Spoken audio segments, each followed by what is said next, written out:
Yeah, well, just take a look at the video. This is informative. These little it's got to be for everybody. And that's the difference between someone like Joe Biden and President Rich. Okay. Everybody be nice. What was that interaction? Oh, no, she's cool. She's here from Black Lives Matter. Okay. She is another white guilt liberal who has been deceived. And she thinks she's here doing the right thing, but I just have to explain to her what the numbers are. Yeah. I had to ask her to look up the numbers on her cell phone so she can be educated. Great. Because if you're going to represent that cause, you need to know where the money is going. Yeah. You need to know how the money is being collected. Yep. You need to know who's funding the organization. Yep. And you need to know what the organization really stands for. Hell yeah. Don't come out here representing a terrorist organization if you haven't even gone on the website. So all I did was I encouraged her to go on the website and educate herself about what she's standing here for. She's a nice girl, but she's lost. She's a nice girl and she thinks she's out here doing the right thing, but she doesn't understand that all her white friends have lied to her. Anderson Cooper has lied to her. Rachel Maddow has lied to her. The numbers don't add up.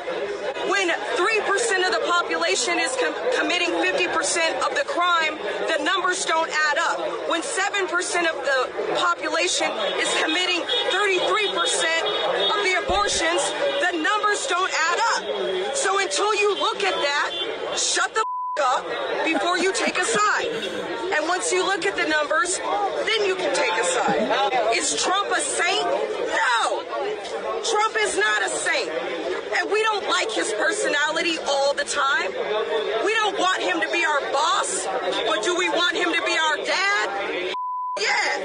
Do we want him protecting this country? Yeah. We need someone who tells the truth and who cares.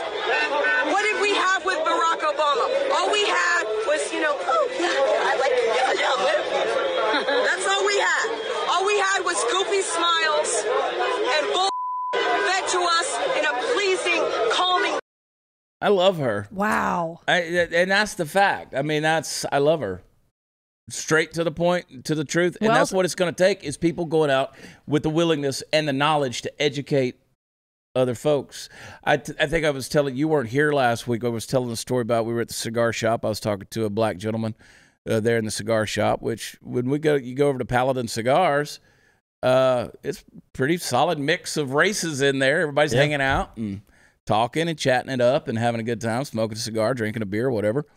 And a guy was like, man, he said, I had to go back here and talk to all these guys back here that are playing dominoes back here and playing poker.